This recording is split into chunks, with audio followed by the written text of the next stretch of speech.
Imagine walking into a busy gym at 6 o'clock in the evening. Every treadmill is occupied, the weight racks are full, people are waiting for machines, and new members continue walking through the front door. From the outside, it looks like one of the easiest businesses in the world. Hundreds of people are paying every month. The building is full, and demand appears endless. It is easy to reach a simple conclusion. More members must mean more profit. If the gym is always busy, the owner must be making a fortune. The reality is much more interesting than that. A gym is not simply a place where people exercise. Economically, it is a business built on probabilities, behavioral psychology, capacity planning, and recurring revenue. The equipment matters, but it is not the true product being sold. The real product is access, and more importantly, the expectation that customers will someday become the version of themselves they want to be.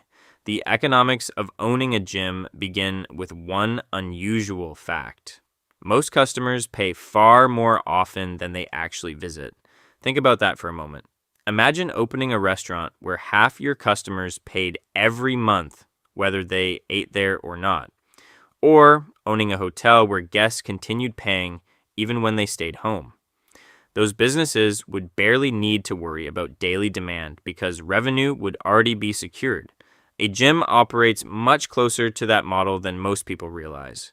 Monthly memberships transform unpredictable daily sales into recurring income. Instead of hoping people walk through the door every day, the business receives payments automatically. This creates stability, making it easier to budget expenses, hire staff, negotiate leases, and invest in equipment. But recurring revenue alone does not guarantee profitability. In fact, it creates an entirely different challenge. The average gym sells far more memberships than it could physically support if every member decided to work out regularly. Suppose a gym has space for only 300 people at one time, yet it may sell 4,000 or even 5,000 memberships. At first, this sounds impossible. Wouldn't everyone complain? The answer lies in human behavior. People overestimate their future motivation.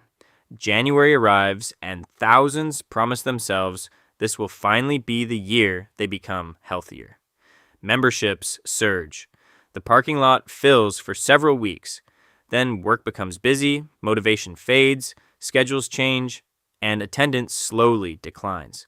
The membership often remains active because canceling requires effort, optimism returns every Monday, and people genuinely believe they will start going again next week.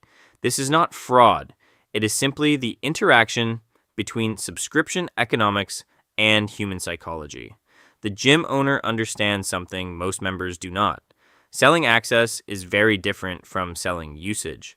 This distinction changes almost every financial decision inside the business. Consider the cost structure. Purchasing high-quality equipment is expensive, but once installed, adding another paying member costs relatively little if that member rarely visits. Electricity rises slightly, cleaning costs increase marginally, and occasional maintenance becomes necessary. But the monthly membership fee can remain almost entirely profitable after fixed costs are covered. Economists call this operating leverage. Businesses with high fixed costs and relatively low variable costs often become dramatically more profitable after crossing a certain customer threshold. The building lease remains the same, whether 300 or 3,000 members pay every month. The reception desk still needs similar staffing. Insurance changes only modestly. Many major expenses stay relatively constant while recurring revenue continues growing. However, there is a limit. If too many people begin using the gym consistently, the very feature that attracts customers starts disappearing. Machines become unavailable. Locker rooms become crowded. Waiting times increase.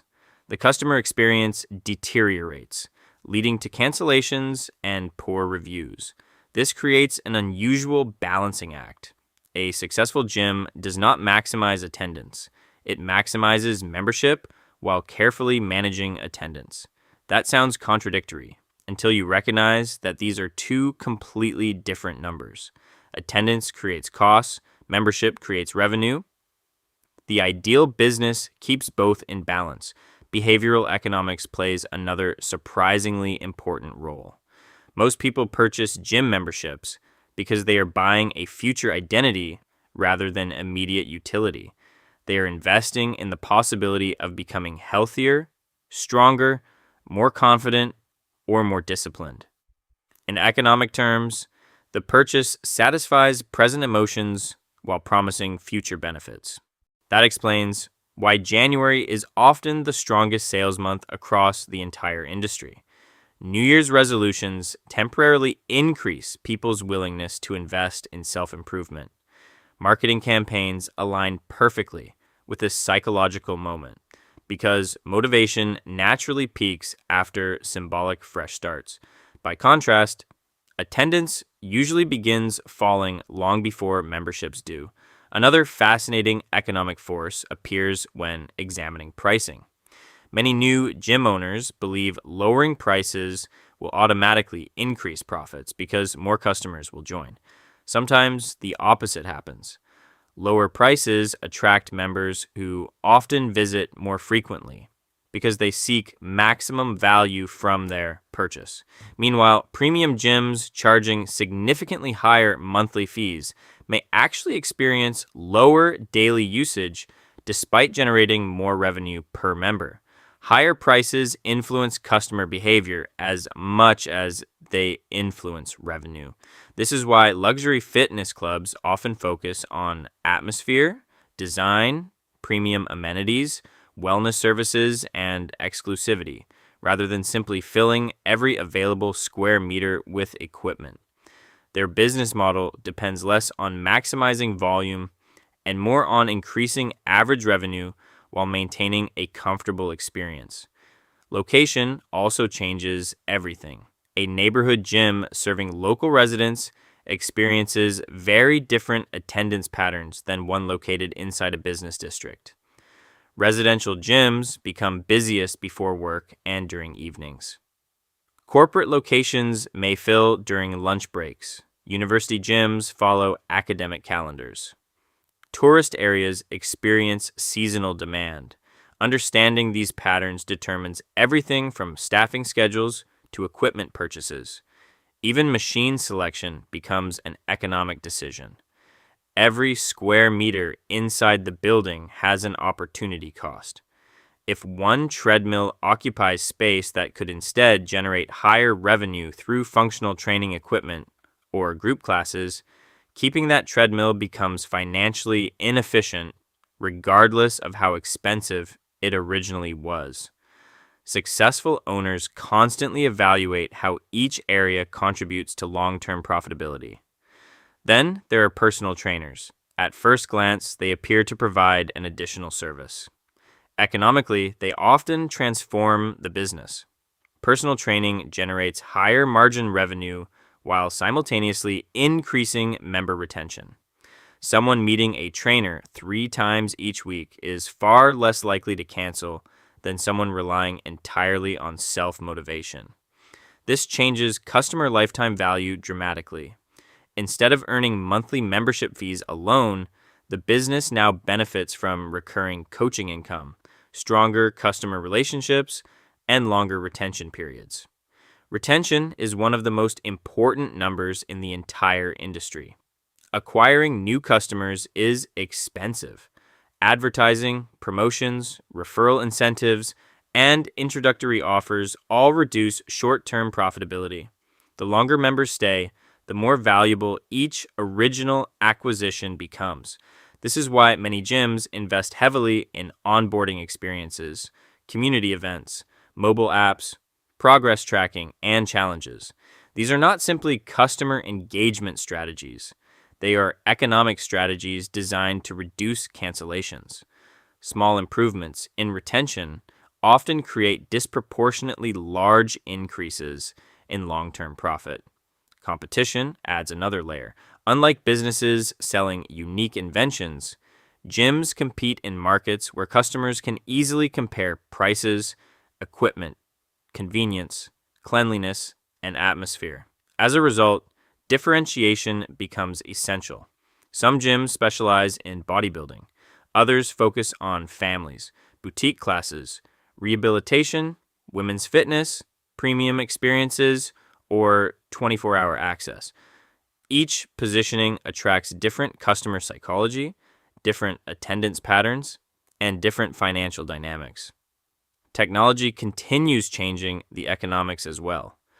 Wearable devices, virtual coaching, digital memberships, AI-generated workout plans, and connected fitness platforms have expanded competition beyond physical buildings. Today, a gym no longer competes only with nearby facilities. It competes with home equipment, fitness apps, online coaching, and subscription workout platforms. Ironically, this has increased the importance of community. People increasingly value experiences that cannot be replicated through a screen.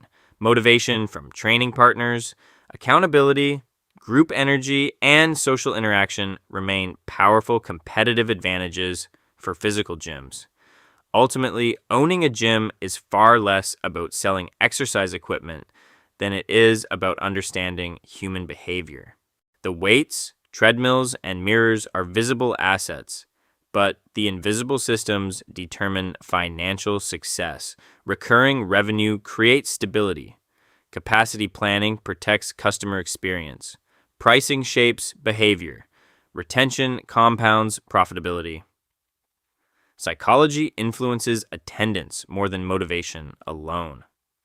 From the outside, a crowded gym looks like evidence of a thriving business. From the inside, the smartest owners pay attention to entirely different numbers. They study renewal rates, cancellation trends, customer lifetime value, utilization patterns, operating leverage, and fixed cost efficiency. Those metrics reveal far more about financial health than how many people happen to be lifting weights at 6 o'clock on a Tuesday evening.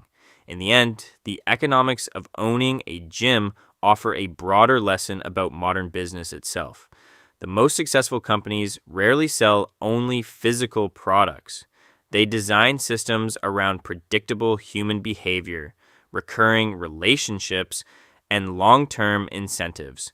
A gym simply happens to be one of the clearest examples where the business is built not only on muscles and machines, but on mathematics, psychology, and the quiet economics of habits.